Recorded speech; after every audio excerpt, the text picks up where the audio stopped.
Hello student, आज हम देखने वाले कक्षा 11वीं का अर्धवार्षिक परीक्षा 2024-25 जो कि आज इसी का पेपर है 11वीं में रसायन विज्ञान केमिस्ट्री का। तो चलिए इसके आगे देखते हैं। क्वेश्चन 20 रहेंगे, टाइम 3 घंटे का रहेगा और मैक्सिमम मार्क्स 70 का रहेगा। 30 को प्रैक्टिकल होता है।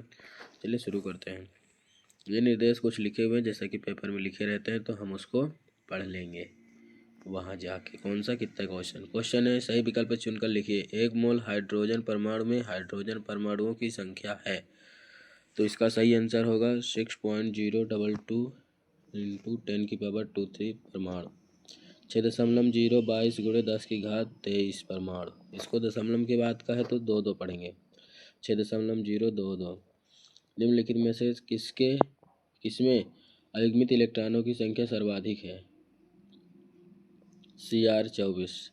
उत्कृष्ट गैस तत्वों की इलेक्ट्रॉनिक लब्ध एंथैल्पी लगभग शून्य होती है। ठीक, इसके आगे ये है क्वेश्चन। संयोजकता कोष इलेक्ट्रॉन युग्म प्रतिकर्षण सिद्धांत का प्रतिपादन किया है सिज्विक का पावेल ने। एंथैल्पी H, दाब P, आयतन V के बीच संबंध है U = H+Pv। इथाइल अल्कोहल पर IUPAC नाम एसीटोन। ये है रिक्त स्थान, जैसा कि आप लोगों को दिख रहा होगा, स्क्रीनशॉट ले लिए होंगे। 1 मोल ऑक्सीजन गैस में परमाणु की संख्या इतनी होती है 6.02 × 10⁻⁻⁰। ठीक। Cr परमाणु का बाह्य इलेक्ट्रॉनिक विन्यास 3d5 4s1 होता है। सर्वाधिक वैद्युत ऋणात्मक तत्व फ्लोरीन। ऊष्माक्षेपी अभिक्रिया के लिए डेल होता है, जैसा कि दिख रहा है del0 कोण 0। मानव हाइड्रोजन इलेक्ट्रोड विभाग होता है 0। एनिलीन का शुद्धिकरण आवश्यक होता है वाष्प आश्वासन। सही जोड़ी डाल्टन का है। सही जोड़ी देख लीजिए, स्क्रीनशॉट ले सकते हैं। इसके बाद हम देखेंगे आंसर। डाल्टन का हो जाएगा परमाणु सिद्धांत 0। समूह की विद्युत ऋणात्मकता होती है 0। द्विध्रुव अघूर्ण होता है E/D U+Pv हो जाएगा H। एंथैल्पी इलेक्ट्रोमैग्नेटिक प्रभाव, ये है अस्थायी प्रभाव। इसके बाद है सत्य। सिग्मा बंध पाई बंध से दुर्बल है, असत्य है। वाष्प की ऊष्मा सदैव धनात्मक होती है, सत्य है, ये सत्य है। कार्बनिक यौगिक अभिस्नेही प्रतिस्थापन अभिक्रिया होते हैं, सत्य है। आवर्तन में परमाणु विच्छेद बढ़ता है, सत्य है। विकर्ण संबंधी तत्वों के ऋणात्मक के मान लगभग समान, सत्य है। यदि किसी जलीय विलयन में pH का मान 0 हो तो विलयन अम्लीय होता है, सत्य है। 5वां क्वेश्चन है डी ब्रॉगली समीकरण इलेक्ट्रोड ऑक्सीकरण। इसका आंसर देखेंगे डायरेक्ट आंसर के साथ। De Broglie λ = H max.V। Electron जन एवं ऑक्सीजन के किसी ग्रहण एंथैल्पी 0 होता है, नाइट्रोजन। AlCO का पूरा नाम, इसका हम पूरा नाम अभी दिखाएंगे। अगर आप लोग को पता है तो कमेंट में ज़रूर बताइएगा। ये अभी हमें गूगल के अनुसार मिला है, वैसे नहीं मिला था। ठीक। पेपर क्रोमेटोग्राफी किस नियम पर आधारित है? विभाजन के सिद्धांत पर। कैल्शियम कार्बाइड जल में अभिक्रिया करके कौन सा हाइड्रोजन कार्बन देता है? C2H2। ये है linear combination of atomic orbits. अगर पता है कमेंट पे जरूर बताइएगा। ये हमें गूगल के अनुसार मिला है। इसका ये है LCAO का फुल फॉर्म, LCAO। यहाँ पास उल्टा हो गया। मोल संकल्पना क्या है या मोल क्या है? मूलानुपाती सूत्र और गुण सूत्र के अंतर, इसका हम आंसर देखेंगे। अभी इसको तीनों क्वेश्चन देख लेते। सीमांत अभिकर्मक को परिभाषित कीजिए। अब इसका हम देखने वाले आंसर। मोल संकल्पना क्या है? मोल एक संख्या है जिसका 6 इतना मान होता है। यह सूक्ष्म कणों जैसे परमाणु, अणु, आयन आदि की संख्याओं को प्रदर्शित करने की एक इकाई है। मूलानुपाती सूत्र, अणुसूत्र। मूलानुपाती सूत्र एक यौगिक में परमाणुओं का सबसे सरल पूर्ण संख्या अनुपात दिखते हैं। अणु सूत्र एक अणु के प्रत्येक प्रकार का परमाणु दिखते हैं। संरचनात्मक सूत्र बताने के लिए परमाणु दूसरे से बंध है। तीसरा क्वेश्चन, सीमांत अभिकर्मक को परिभाषित करिए। ये है सीमांत अभिकर्मक वह अभिकर्मक पदार्थ है जिसका रासायनिक अभिक्रिया में पूर्ण रूप से उपयोग होता है तथा उसकी मात्रा बदलने वाली उत्पाद मान्यता सीमांत करती है। ये उसका उदाहरण है। ये हो गया। अब इसका अवोगाद्रो, सीमांत तक हो गया। अब इसका अवोगाद्रो नियम है, क्या है? 8वां क्वेश्चन, N+1 नियम उदाहरण सहित लिखिए।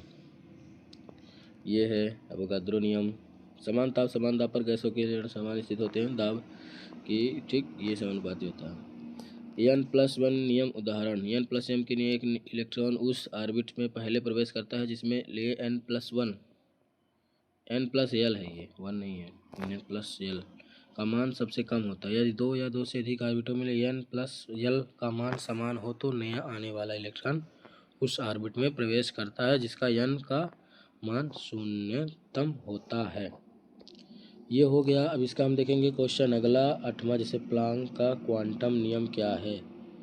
ठीक, इसका हम देखने वाले हैं आंसर। हम देखेंगे प्रश्न 9 का उदाहरण, एक एक का देखेंगे जिससे कि हमारा वीडियो लंबा ना हो, और एक एक का हम देखेंगे सॉल्यूशन। विकर्ण संबंध किसे कहते हैं, उदाहरण सहित लिखिए। तो ये है हमारा विकर्ण संबंध। विकर्ण संबंध है लघु आवर्त द्विघात आवर्त के तत्व के तृतीय आवर्त के अगले समूह में समानता होती है। ठीक, इस तरीके से है, इसको आप लोग याद कर लीजिए जिससे कि ज़्यादा हमारा लंबा वीडियो ना हो।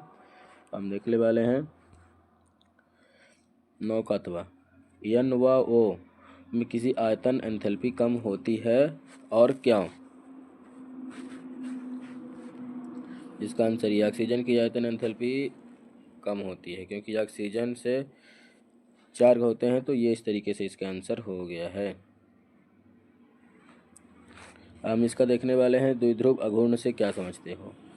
ठीक, किसी बंध के द्विध्रुव अघूर्ण परमाणु के आवेश की मात्रा के बीच की दूरी के गुणनफल के बराबर होता है।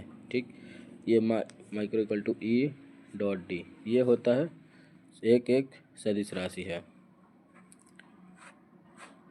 sp² उदाहरण सहित लिखना है। यह है sp² संकरण। इस तरीके से देख के लिख सकते हैं जिससे कि लंबा हमारा वीडियो ना हो। फिर प्रश्न किया, द्रव्य अनुपाती क्रिया का नियम। ये है द्रव्य अनुपाती क्रिया का नियम। ठीक, ये पूरा हमें लिख देना है। अब इसके बाद देखते हैं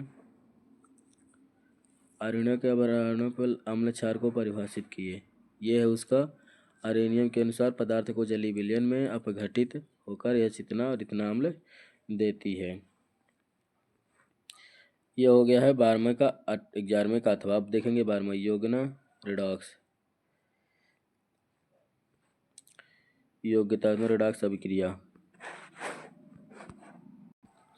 ये 12 प्रश्न है और इसका 12वें का अथवा है, क्रियात्मक समूह को परिभाषित कीजिए। ये दोनों आपको एक साथ दिख रहे होंगे। अब 13 प्रश्न है, कार्बोकटायन की संरचना समझाइए। ये है कार्बोकटायन की संरचना। कार्बोकटायन की संरचना। इसके बाद आता है प्रेरणविक प्रभाव और इलेक्ट्रोमैग्नेटिक प्रभाव में कोई 3 अंतर।